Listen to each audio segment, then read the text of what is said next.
Senadora, por la invitación y hago extensivo también el agradecimiento a las senadoras y senadores que integran las comisiones. Yo voy a ser breve y lo que querría plantear en términos de debate jurídico son dos escenarios posibles respecto de la cuestión que se está debatiendo.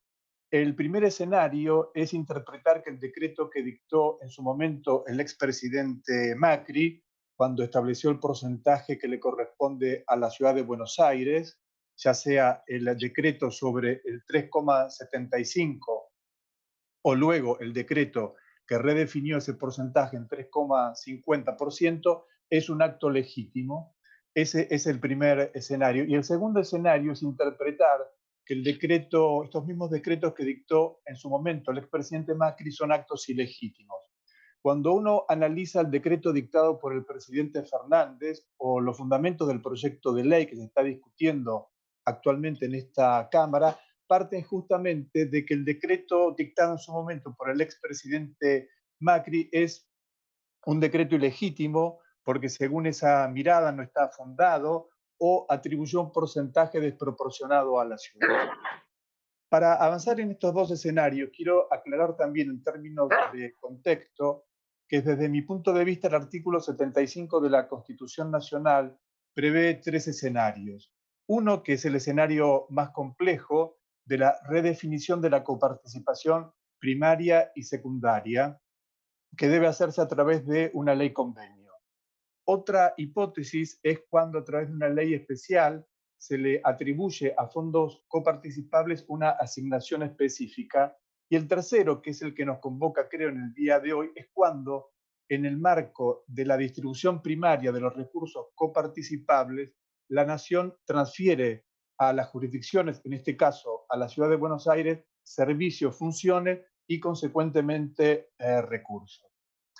Dicho esto, me parece importante hacer un repaso breve de cómo se llegó a la definición de ese porcentaje desde la perspectiva jurídica por el Poder Ejecutivo. En primer lugar, marco cuáles son, insisto, desde mi perspectiva, los hitos que nos permiten llegar a esa definición de transferencia de recursos a la Ciudad de Buenos Aires. En primer lugar, el convenio de transferencia del año 2016, luego el decreto ya mencionado del expresidente Macri, posteriormente el convenio fiscal del año 2017, que es luego aprobado por ley del Congreso, y por último el decreto del expresidente Macri que redefine ese porcentaje de 3,75 en 3,50 a partir del cumplimiento del convenio fiscal del 2017 y la ley respectiva suscrita por 19 provincias. ¿Por qué señalo esto? Porque en definitiva, según mi criterio, la disposición de ese porcentaje es propia de un acto complejo, no es una decisión unilateral del presidente ni tampoco una ley del Congreso. En verdad, ese acto se conforma, creo yo, por tres puntos y que son los siguientes. El decreto del expresidente, la ley del Congreso y la conformidad expresada por la jurisdicción destinataria de esos recursos, que es la Ciudad de Buenos Aires.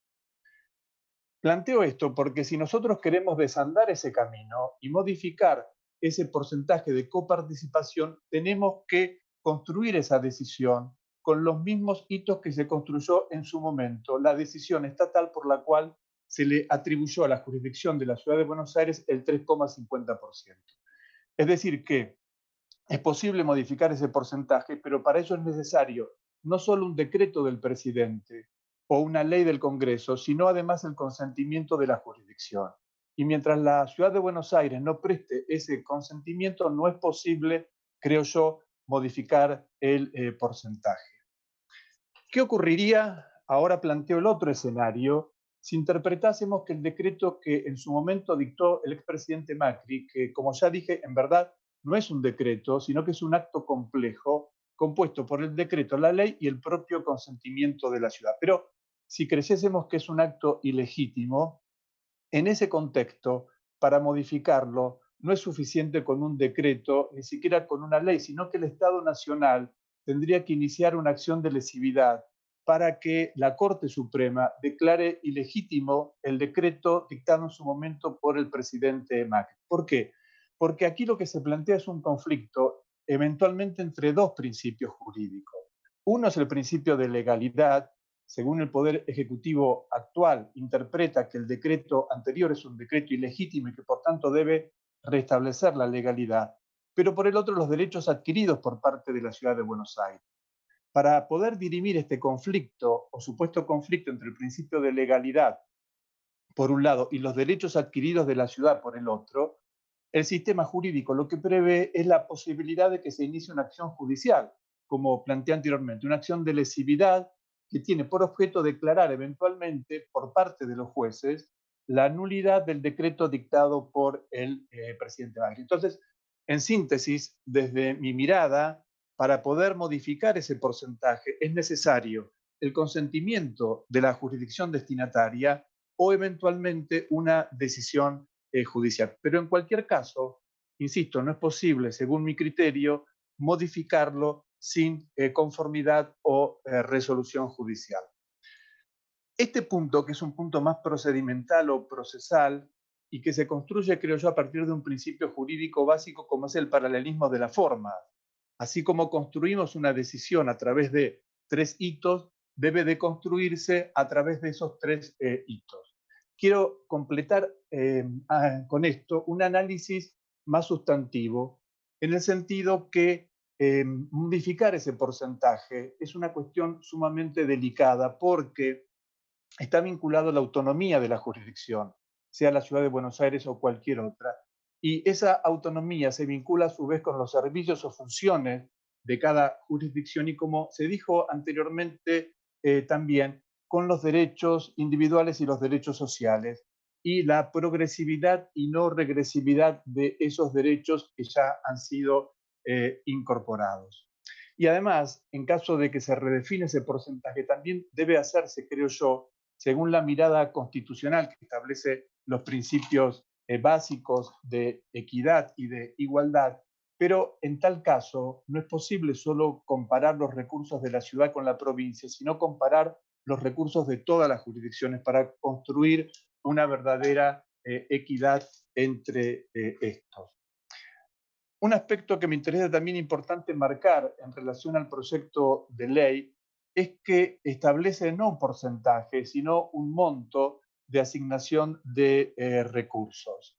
Y ese monto de asignación de recursos se actualiza a través de dos reglas. Por un lado, el índice de precios al consumidor publicado por el INDEC y por el otro, la escala salarial de la Policía Federal.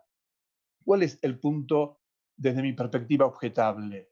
Que la nación no puede fijar un monto que a su vez es redefinido por la propia nación, porque de ser así se rompe el acuerdo bilateral por una decisión unilateral.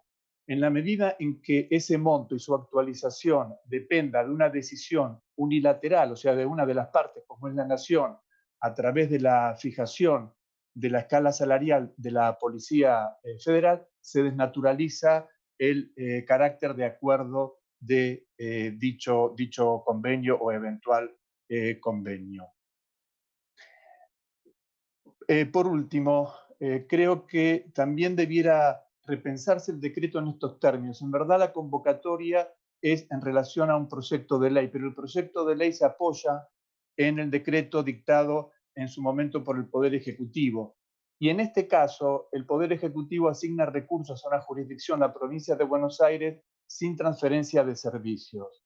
Y yo creo que eso es discutible, porque como planteé en un principio, según mi criterio, la Constitución establece tres canales. Uno, la ley acuerdo; otro, la creación por ley de destinos específicos de los recursos coparticipables; y el tercer canal, como ya mencioné y es el que nos convoca, es la transferencia de servicios más recursos. Pero en este caso, creo, el decreto está planteando un camino distinto. No se trata de una ley convenio, no se trata tampoco de una ley con asignación específica de recursos coparticipables, ni tampoco la tercera hipótesis, que es transferencia de servicios con recursos. Simplemente transfiere recursos sin servicios o competencias, lo cual me parece objetable Y como dije anteriormente, si bien es cierto que aquí estamos discutiendo un proyecto de ley, no el decreto, este proyecto de ley se apoya justamente en dicho